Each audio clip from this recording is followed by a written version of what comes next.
Hola, mi nombre es Daily Mancilla Pérez y el día de hoy les voy a presentar fundamentos de quimioterapia. Como bien sabemos, el cáncer es un problema de salud pública y desde el punto de vista fisiopatológico es una normalidad caracterizada por la alteración del equilibrio entre la proliferación celular y los mecanismos normales de muerte, que como consecuencia nos van a dar el desarrollo de una clona que puede invadir y destruir tejidos adyacentes y diseminarse hasta los sitios distantes. La era de la quimioterapia inició en la década de 1940 con el uso de gas mostaza y sustancias antagónicas al ácido fólico. Y el objetivo de la quimioterapia es lograr la curación de la enfermedad mediante el ataque preferencial a las células malignas sin dañar las células normales de los tejidos del hospedador.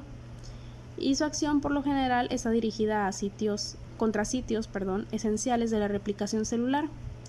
Idealmente, los agentes quimioterapéuticos deberían interferir solo con procesos de las células malignas. Sin embargo, los fármacos disponibles no reconocen selectivamente a las células neoplásicas, por lo que también afectan a las líneas celulares normales que están en proceso de proliferación. Sobre los factores tumorales, una determinante esencial del tiempo de duplicación del volumen del tumor es su fracción de crecimiento. Esto es, el porcentaje de células que se encuentran en división. Las células que se dividen con más rapidez son generalmente más sensibles a los medicamentos citotóxicos, como sucede en las leucemias, el coriocarcinoma, tumores germinales y algunos linfomas. Sobre las células no proliferativas, o sea, las células que se encuentran en fase G0, estas suelen sobrevivir a los efectos tóxicos de estos agentes. El índice de crecimiento tumoral se va a referir que en la mayor parte de los tumores en vivo, este índice es inicialmente rápido, pero disminuye conforme el tumor aumenta de tamaño debido a la falta de disponibilidad de nutrientes y oxígeno por una vascularización inadecuada. Sobre el reclutamiento, el libro nos menciona que al reducir la carga tumoral mediante cirugía o radioterapia, se va a promover el reclutamiento de las células residuales, que va a condicionar un proceso de división y proliferación activa, lo que las hace más sensibles a la quimioterapia. Y en la base logarítmica, una determinada dosis de un fármaco va a destruir una fracción constante de células y no un número invariable de ellas. Este concepto va a ser fundamental, ya que, por ejemplo, en un paciente con leucemia linfoblástica aguda, quien inicialmente puede tener de 10 a la 12 células malignas o aproximadamente 1 kilogramo de masa tumoral, un fármaco capaz de eliminar el 99.99% de estas células reduciría la masa tumoral a 100 miligramos, lo que daría una remisión clínica aparente, pero en realidad quedarían 10 a la 8 células malignas, lo que podría causar una recurrencia. De ahí viene la necesidad de intentar la muerte celular total usando varios agentes simultáneamente o de forma secuencial. Sobre los factores de los agentes quimioterapéuticos, tenemos los fármacos citotóxicos que pueden clasificarse de manera general según la relación de su actividad con el ciclo celular, que se divide en fármacos no específicos del ciclo celular y fármacos específicos del ciclo celular. Ahora, los fármacos no específicos del ciclo celular dan daño en cualquier etapa del ciclo. En los específicos del ciclo celular tenemos a los antimetabolitos, bleomicina, alcaloides de la vinca y etopósido, mientras que en los no específicos del ciclo celular tenemos agentes alquilantes, antibióticos, cisplatino y nitrosureas.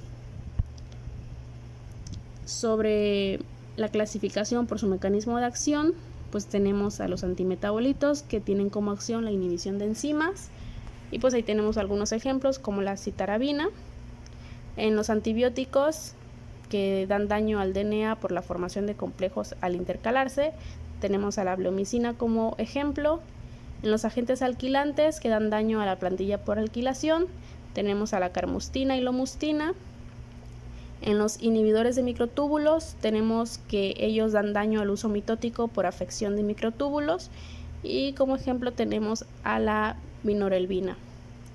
Sobre las hormonas, esteroides y otros antagonistas, tenemos la unión a receptores que están involucrados en las vías de señalización, y como ejemplo tenemos a los estrógenos, y tenemos otros que alteran la estructura y función del DNA por fragmentación de las cadenas, y pues aquí tenemos como ejemplo al cisplatino y carboplatino. Ahora, sobre la resistencia a la quimioterapia, el mayor obstáculo de la quimio pues es la resistencia a los fármacos, y otros tumores desarrollan resistencia selectiva debido a una administración prolongada a dosis bajas de los fármacos. En 1979, Goldie y Coleman dan una hipótesis que dice que las células mutan para resistir los efectos del medicamento, y esto sucede una vez que alcanzan una masa tumoral 1000 a 1 millón, que es una masa inferior necesaria para ser clínicamente detectable. Ahora, los mecanismos que originan la resistencia: tenemos la disminución del transporte transmembrana, el aumento de la salida intracelular del fármaco por la vía glucoproteína P, la reducción de la activación intracelular del medicamento, el incremento de la inactivación del fármaco o de su metabólico activo, y el blanco farmacológico alterado, o sea, la enzima, o que haya poca afinidad. También tenemos el aumento de procesos de reparación del ADN, la pérdida de la apoptosis, vías alternativas para la biosíntesis de purinas y piridinas. El desarrollo de la resistencia pues se va a tratar de disminuir al aumentar la dosis de los agentes citotóxicos. Sobre la resistencia a multifármacos, la amplificación de un gen que codifica para una proteína transmembrana, que es la glucoproteína P, es la causa de la resistencia a los multifármacos. La resistencia se va a deber a una bomba dependiente de ATP en la membrana celular asociada a esta glucoproteína P. La resistencia cruzada se produce entre los agentes relacionados estructuralmente. La glucoproteína suele expresarse en niveles bajos en la mayor parte de los tejidos normales, aunque cifras más altas se encuentran en riñones, hígado, páncreas, intestino delgado, colon y glándulas suprarrenales, y su presencia en estos tejidos puede explicar en parte la resistencia intrínseca a la quimioterapia observada en adenocarcinomas en estos sitios. Sobre la toxicidad, pues algunos tejidos normales del hospedador, como lo son médula ósea, folículos pilosos y el epitelio intestinal, tienen una alta fracción de crecimiento, y por tanto también pueden sufrir las consecuencias de los efectos citotóxicos de los antineoplásicos.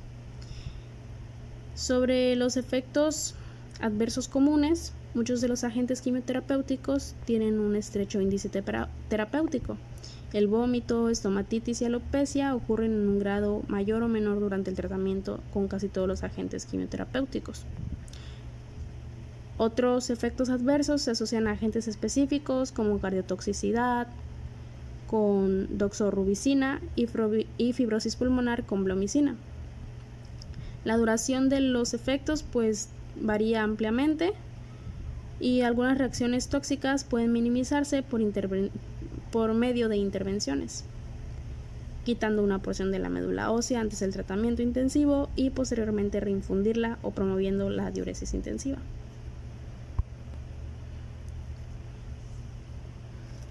Sobre la aplicación clínica de la quimioterapia, tenemos que el libro nos clasifica en quimioterapia adyuvante y neoadyuvante. La adyuvante trata de reducir la carga tumoral con cirugía, ya que sabemos que los fármacos son más efectivos en tumores de poco volumen. Entonces la respuesta va a depender de la carga tumoral residual, la dosis de los fármacos, el uso de terapias combinadas y el tiempo transcurrido entre la intervención y la quimioterapia. Sobre la neoadyuvante, pues se da el uso de quimioterapia antes del tratamiento locorregional en pacientes con neoplasias localizadas.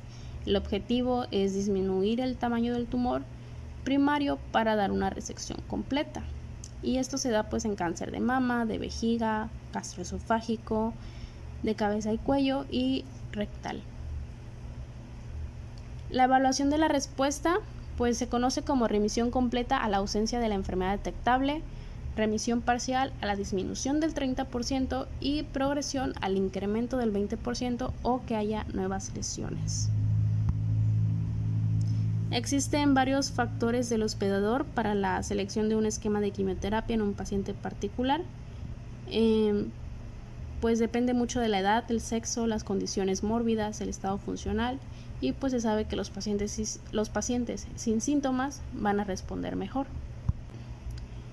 Las nuevas estrategias terapéuticas.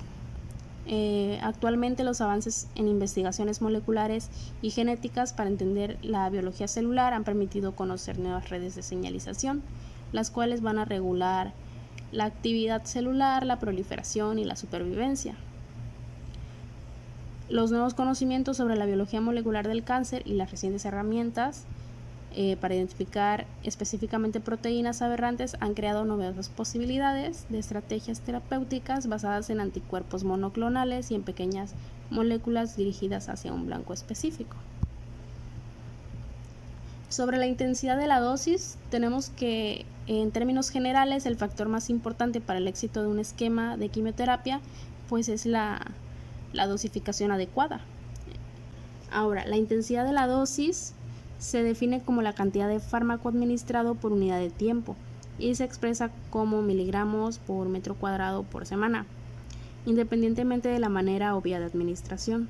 La intensidad de la dosis relativa es la cantidad de medicamento proporcionado por unidad de tiempo en relación a un fármaco estándar seleccionado arbitrariamente y para una combinación de agentes farmacológicos.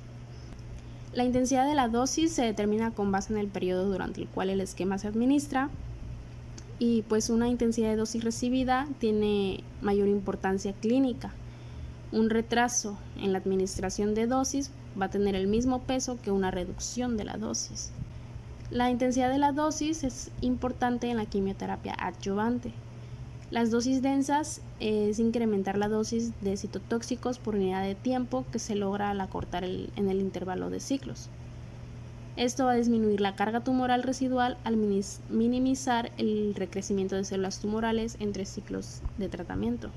Y bueno, ya por último, los esquemas de dosis densas también han demostrado resultados superiores comparados con la quimioterapia convencional en cáncer colorectal metastásico, cáncer de pulmón, de células pequeñas, extenso y tumores germinales con mal pronóstico. Hay que señalar que el éxito de los programas de dosis altas de quimioterapia con rescate mediante células progenitoras hematopoyéticas en linfomas en recaída y neuroblastomas en niños apoya que la maximización de la intensidad de dosis puede mejorar las tasas de respuesta o curación en tumores quimiosensibles. Y bueno, ya por último, pues esto es una revisión del libro de Oncología Clínica, Manual para Médicos No Oncólogos del Dr. Medina.